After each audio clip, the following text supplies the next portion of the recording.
even though they seem so far. I'm the one still living, yeah, the one left to tell the tale. All their words and music, and how their young lives failed. It was the drugs and the booze that killed them, a truth too ugly to romanticize. It was a world on fire that consumed them.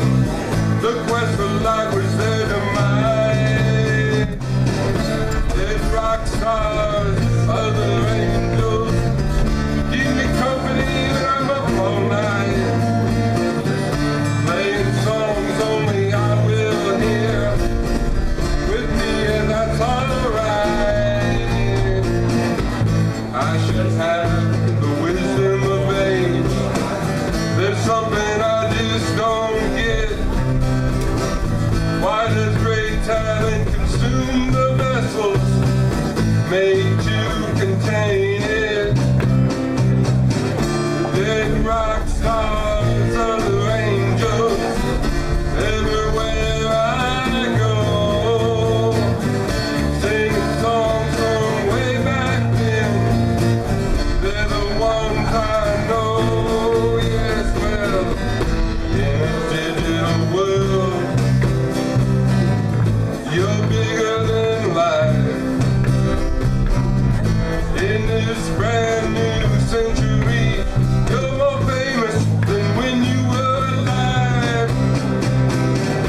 Ain't strange in this time and place, thinking of so long ago. I hear you when I sleep at night in that world that no one knows.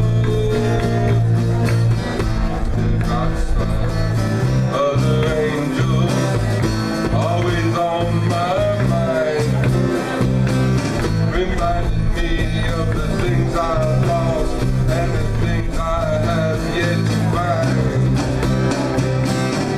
Dead rock stars, other angels, everywhere I go, in this brand new century, still living like so long ago.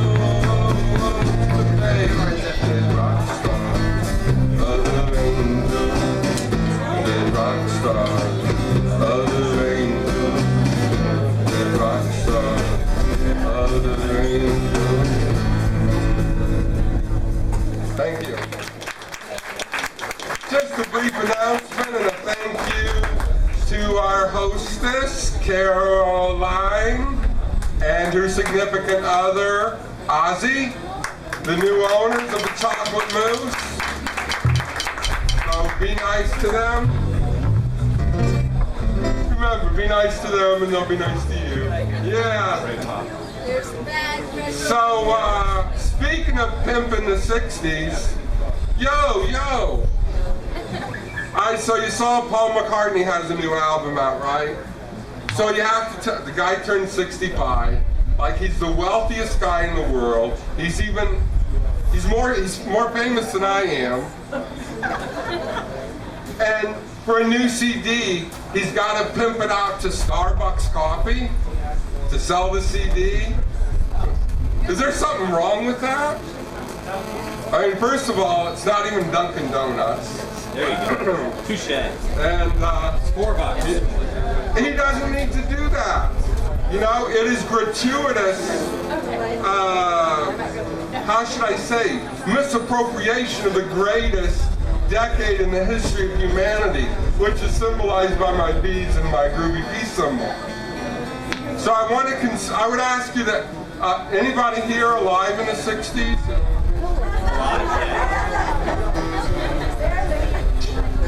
Am I wrong that it was not the coolest decade that there ever was?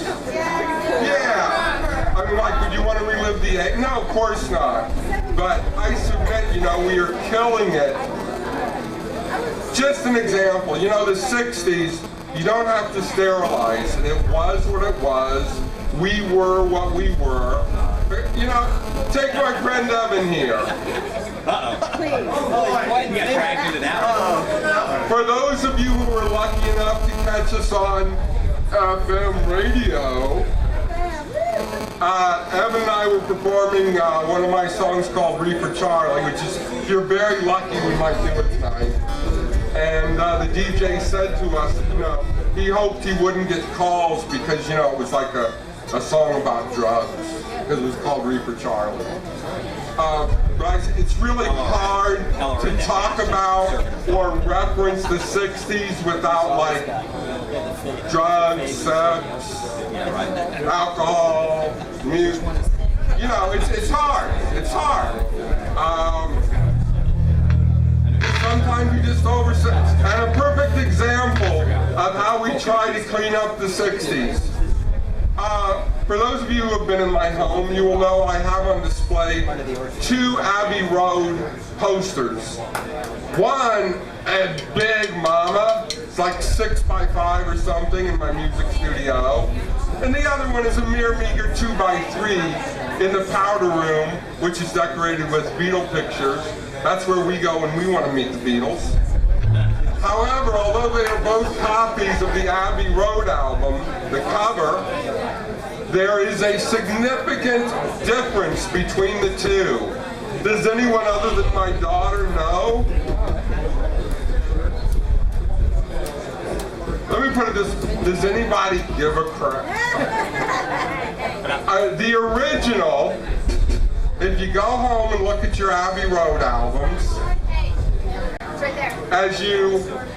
hey dude! No, it's Hey Jude. Oh, that's Hey Jude?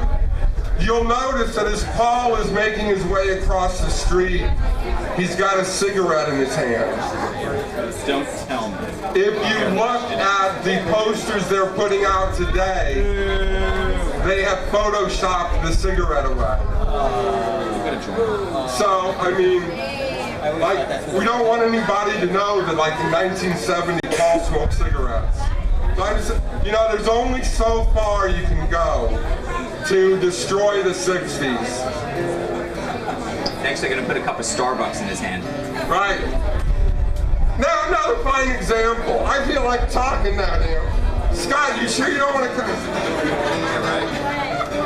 The other night, I'm walking past the TV.